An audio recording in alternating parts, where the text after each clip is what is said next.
Et à 6h47, Europe 1 vous répond, Thomas Soto. Fini, terminé, enterré le DIF, autrement dit le droit individuel à la formation, place au CPF, le compte personnel de formation. Bonjour Emmanuel Vargon. Bonjour. Vous êtes délégué général à l'emploi et à la formation professionnelle. Avec vous, on va essayer de comprendre ce qui se cache derrière ces acronymes. Qu'est-ce que ça change concrètement de passer du DIF au CPF, au compte personnel de formation ? En fait, il y a 3 grandes différences. La première différence, c'est que le DIF, c'était un droit qu'on acquérait pendant on travaille, et puis il n'était pas tellement portable ou transférable. Il s'éteignait au maximum 2 ans après le fait que le droit a été ouvert. Avec le compte personnel de formation, on aura des heures de formation qu'on gardera tout au long de la vie professionnelle. Ah, c'est un compte qui ne s'éteint pas en fait. C'est un compte qui ne s'éteint pas, qui s'ouvre quand on rentre sur le marché du travail, soit quand on commence à travailler, soit quand on commence à chercher un emploi, et qu'on garde jusqu'à la retraite. Alors on a une question de Garance sur Twitter avec le hashtag le matin. Que devient le DIF ? Est-ce qu'il disparaît ce DIF ? Non, il ne disparaît pas, il se transforme. À partir d'aujourd'hui, on va pouvoir aller sur Internet et rentrer ses anciennes heures de DIF, et ces heures vont automatiquement se transformer en nouvelles heures. Ah, ça veut dire qu'on ne perd pas ce qu'on a déjà acquis, ça va se cumuler avec les nouveaux droits, c'est ça ? Non seulement on ne le perd pas, mais ce qu'on a déjà acquis qui s'arrêtait au bout de 2 ans se transforme en des heures qu'on peut garder toute la vie professionnelle. Quand vous dites sur Internet, c'est le site moncompteformation.gouv.fr, c'est ça ? Le site s'appelle moncompteformation.gouv.fr, et à partir de cet après-midi, on pourra avoir accès à son propre compteur d'heures. Et en même temps, Emmanuel Vargon, il y a un sondage qui paraît ce matin dans 20 minutes, le gratuit. 76% des actifs n'ont jamais utilisé leur DIF. Alors ça, c'est la deuxième différence avec le compte personnel de formation. Le DIF n'était pas vraiment financé. Le DIF, c'était un droit, mais un droit un peu virtuel, au sens où il fallait après que l'employeur accepte de payer les formations. Pour le compte personnel de formation, l'employeur cotise déjà une cotisation sur la masse salariale, et donc il y a de l'argent pour payer les heures de formation, et donc on espère bien que le fait que ce compte soit financé, ça permettra d'avoir un meilleur accès qu'avec le DIF. Et qui est concerné par ce CPF ? Tous les salariés du privé et tous les demandeurs d'emploi. D'accord. Ah, les demandeurs d'emploi aussi. Ça veut dire que si on a acquis des droits pendant qu'on travaillait, on a le droit d'en bénéficier quand on ne travaille plus. Alors, en fait, les demandeurs d'emploi ont accès s'ils ont eu des heures avant, s'ils les ont acquis. Et puis, cette année, les partenaires sociaux réfléchissent à une dotation exceptionnelle d'heures pour les demandeurs d'emploi. Donc, des gens qui n'auraient pas eu des heures précédemment pourraient avoir des heures financées par les partenaires sociaux dès cette année. Alors aujourd'hui, Emmanuel Vargon, on doit choisir une formation qui, en général, a un rapport avec notre activité. C'est soumis au feu vert de l'employeur. Ça va toujours être le cas ou pas ?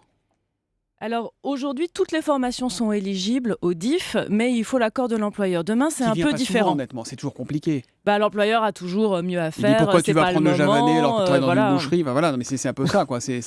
Alors demain, les formations qui pourront être financées par le compte personnel de formation sont des formations qui répondent aux besoins de l'économie. En gros, en fait, elles ont comme première caractéristique de mener à un titre professionnel ou à un diplôme, et comme deuxième caractéristique d'avoir été décidées par les partenaires sociaux au niveau national et puis dans les branches professionnelles.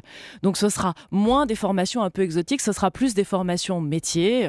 Dans la métallurgie, ils ont commencé à réfléchir à leurs besoins. On va trouver soudure, chaudronnerie. On va aussi trouver des choses plus transversales comme la conduite d'engin de chantier, par exemple. Ça veut dire que vous répondez oui à la question de Samelio à l'instant. Est-ce que les formations seront en priorité pour des secteurs manquants de candidats ? Oui, c'est orienté vers ça ?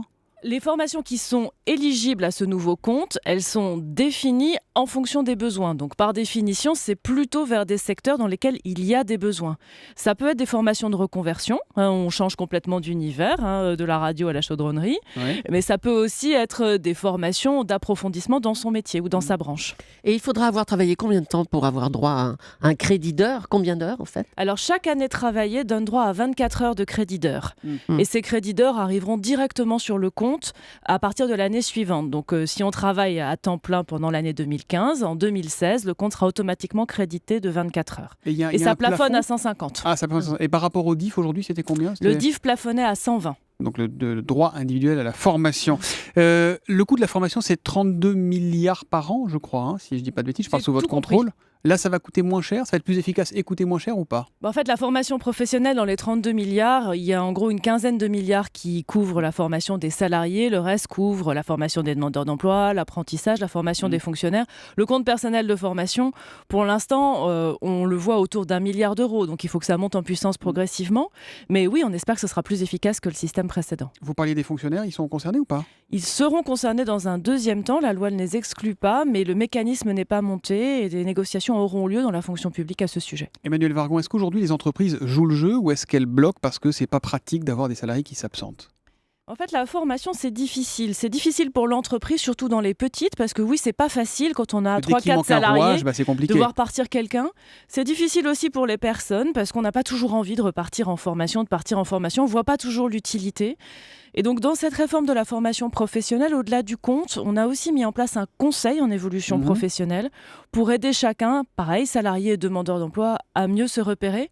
Et puis, on travaille sur la nature de ce qu'est une action de formation, parce qu'on avait une définition un peu rigide. Et il y a des situations de travail dans lesquelles on peut se former en même temps. Il faut prendre en compte la formation à distance, la formation sur Internet. Donc, on voudrait aussi un peu décloisonner tout ça. Vous êtes délégué général à l'emploi et à la formation professionnelle. Vous savez donc comment ça se passe ailleurs. Ce genre de système, de compte personnel de formation, ça marche, ça aide vraiment à lutter contre le chômage, à mettre de la souplesse dans le système ou pas? On a des exemples ailleurs? Alors, ce qui marche bien, c'est la réflexion entre le financement de la formation et les besoins de l'économie. Ça, c'est quelque chose qu'on faisait peu en France. Et c'est vrai que c'est quand Adapter même l'offre à la demande, important c'est la d'adapter base. l'offre à la demande et d'aiguiller vers les formations qui sont porteuses. Il y a des mécanismes de compte ailleurs. Ça a existé en Autriche, ça a existé un peu en Suisse.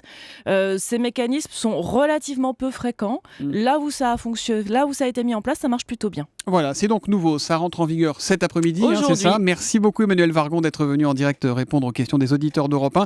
Je rappelle l'adresse du site qui va permettre à chacun de gérer désormais personnellement son compte personnel de formation. C'est www.moncompteformation.gouv.fr. On vous met évidemment le lien sur europe1.fr et sur Twitter avec le hashtag un matin. Bonne journée à vous.